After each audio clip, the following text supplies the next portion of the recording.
The Idris is coming. Well, maybe. In any case though, we have just received a huge new dump of information from the files for the most recent 4.11 PTU in Star Citizen. Thanks to the discussing.whatever Discord, we've also got footage of all the new ships like the Guardian MX and the Anvil Asgard. In addition to this, we've got information about the new guns like the insane ballistic cannon for the Nova tank and new turrets like the one that we might see on the Idris K. Finally, we've got details about the flight computer chips and so much more. Hello folks, Space Tech here, and welcome to a deep dive on all the information that has been mined so far. We've got some new information about Invictus Fleet Week with confirmation and information about every single ship. A huge thank you to the Discussing Whatever and Pipeline Discords for all the information that was collected here. As usual, I go into a fair bit of depth about everything, so feel free to jump around to sections that interest you the most. If by the end you think I've earned it, a like and subscribe is always appreciated. So Invictus starts next week, and with it comes 5 total ships/vehicles. We know this because of a comment Jared made in the most recent ISC, where he mentions that we will get ISCs over the next 2 weeks covering the last 4 vehicles coming to this year's Invictus. Those 4, combined with the Starlancer Tac that got its own video, make up the 5 total ships. Starting off with the Starlancer Tac. This highly anticipated follow-up to the Starlancer Max had a dedicated video last week giving us a few more details about the ship. The coolest addition is definitely the Fury hangar on top. We learned that this area should be large enough to squeeze in 2 Furies if you get creative with the way that they're stored. That does make me curious as to what else we could fit in this hangar, and I can only imagine the possibilities if something like an Arrow could fit into the bay. This would drastically increase the combat capabilities of this ship by adding an entire light fighter, which would even be capable of making its own quantum jumps. This hangar was made possible by the replacing of the original mini hotel that is present on the Starlancer Max. Instead of 5-star accommodations with double beds in each room, we have just 4 bunks that will now slot into an area of the main dining and habitation center that has been repurposed. I think this is a great change. While the RP community really enjoyed the enormous living quarters of the Max, the hangar will provide most citizens with far more flexibility and allow them to engage in more challenging combat for barely any drawback. Of course, the most used feature of the TAC and the true selling factor for the current state of the game is going to be the dual medbeds. The ability to park your ship outside of a ground assault, bunker, or even stations around Pyro and not have to worry about losing 30 minutes to an hour getting back to your location is invaluable. The most recent changes to respawning with all of your weapons and armor have only made medbeds even more useful. Mobile medbeds used to have limited utility, as you would also have to risk carrying the weapons and armor on your ship to be able to rejoin the fight right away. Now, there is absolutely zero risk. Any new event or contested zone is just a Starlancer Tac away from domination. The next ship on the list is the brand new variant of the Guardian MX. With the MX name, this ship brings with it improved firepower and durability when compared to its sister ships. It trades the 2 size 5s for 4 size 4 repeaters, increasing the overall DPS. I do much prefer the feel of 4 size 4 weapons over the size 5s anyway. It's worth noting that while this does increase DPS, it will reduce penetration in the long term once armor is introduced. When it comes to missile loadout, the Guardian MX adds 2 bespoke missile racks, bringing it to a total of 24 size 2 missiles. This compares to 12 on the regular Guardian. Of course, unlike any of the other Guardians, this bespoke rack will come with the downside of not being able to swap the size of the missiles.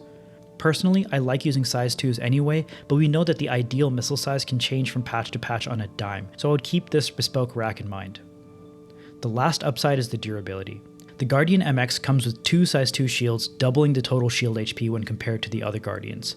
It also comes with about 1,000 more hull HP when compared to the other Guardians, bringing the total to about 8,100 for the main body. The blast shield gives it the coolest feeling in the world when you start the shit up with the blast shield down and those cameras fire up and you can see straight through the armor. So what are the downsides of the MX? Well, across the board, you lose maneuverability and speed. This means you pitch, roll, and yaw slower, as well as having slower speed in every direction. Overall, I think the Guardian MX will be the obvious choice compared to both other Guardians as long as you don't need the extra utility. Whether that will be enough to make the Guardian MX viable in the long term is yet to be seen, of course. Next, the Greycat MTC or Mobile Tactical Center. As cool as this name is, I am sorry to report that this little vehicle is nothing but an Ursa competitor. I really thought that we would end up with a command and control ground vehicle that would have enhanced radars at the very least, but the MTC has nothing of note. 1 driver, a passenger that can also control the remote turret on top, 2 gun racks, and 2 suit lockers. That's it. Sure, it will likely fit in slightly more locations than an Ursa, but to what end? Even the Ursa is most useful as a mobile respawn through the Nursa variant. If you can carry a Nursa, you should carry a Nursa. Really, treat the MTC as an LTI token. Last, but absolutely not least on the list of ships we're definitely getting for Invictus, is the long-rumored Anvil Asgard. This much bigger variant of the Valkyrie comes with a huge boost to pilot DPS, having access to a total of 6 size 3 guns, 16 size 3 missiles, and a manned turret with 2 size 4 weapons. The biggest change by far, however, is a huge cargo bay. This cargo grid will carry twice the SCU at 180 total, but it'll also be able to carry much larger vehicles. In fact, the display of the Asgard in the Invictus halls is flanked by Nova tanks, all but guaranteeing that they will fit inside this ship. So far, this ship is looking like a straight upgrade to the Valkyrie in exchange for a larger cross-section, some maneuverability, and of course inevitably the price. You do lose the drop seats, which were really cool for immersion, but I don't think you'll miss them much when you consider the variety of vehicles you'll now be able to carry. I won't be surprised to see this thing on day 1 with a Fury crammed inside of it somehow instead of a Nova tank though. Speaking of a Nova tank, another really cool piece of information we just received is that the bespoke size 5 hardpoint on the tank is getting a different gun. That's right, you will now be able to fit a size 5 ballistic Gatling gun on the Nova tank. So far, it looks like it'll fire at about 1200 RPM at a DPS of 3250, which is absolutely insane. Initial numbers show it being able to carry just over 3000 rounds though, which would give it about 4 seconds of total firing time. I hope this number is looked at and even potentially quadrupled in the near future. The fact that this is a ground vehicle means that it is already quite nerfed amongst most targets versus just using a ship. If you then take into account the fact that you can only shoot for 4 seconds and that there is no way to currently reload the thing, you end up with an effectively useless tank. It's a huge commitment to bring a Nova tank to a fight, so it should be able to stick around for a while and create a lasting impact. Personally, I would have loved to see this be a laser repeater instead, bringing it close to the Centurion. Speaking of alternate weapons, the base Scorpius also received a variation of the turret. This would be a swap of those 4 size 3 laser repeaters on the turret for a turret consisting of 16 size 2 missiles instead. While this would definitely be an increase in the alpha damage and the instant lethality of a Scorpius just doing a bombing run, I do fear that it would never really be used compared to the base weapon turret simply because of a lack of sustainability. Your pilot is going to have 4 laser repeaters, and it would suck to have them constantly duck out of the fight to be able to get you rearmed. All in all, this is a great idea to have replaceable turrets, but I wish we had something more sustainable in its place. We already have the horrible Antares that has the co-pilot basically doing nothing. With this turret, you'd be in the exact same boat with even less to do after just firing 16 missiles. Speaking of turrets, audio was found for the Idris K kit's main laser as well.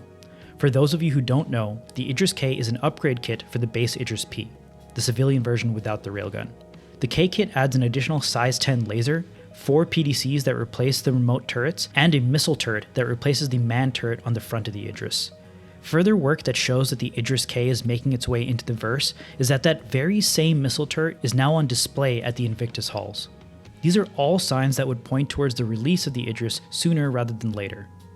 That, combined with the fact that the URL play.sc/Idris takes you to a transmission page about the Idris, has really whipped the Star Citizen community into a frenzy. I remain cautiously skeptical because you just can't be let down as long as you expect nothing. Outside of these ships, we seem to have gotten a little bit of information regarding flight blades as well. These blades should slot into your ship to give them slightly different flight characteristics. The first blade that we have heard of so far is the PHB blade, which is described to give your ship increased rotational speed and handling for tight maneuvers at the cost of your forward thrust. We also saw mention of the TSB blades, which should reduce your lateral thrust capacity in exchange for better straight line speeds forward. The interesting thing about these two blades is that they don't seem contradictory, so it makes me wonder if we'll ever be able to mix and match blades on a ship or even craft our own someday. So there we have it, everything that has been mined out of the most recent PTU patch. What are you most excited to try after Invictus launches? Let me know down below. Please don't forget to like and subscribe if you enjoyed. Take care, and I'll see you in the next one.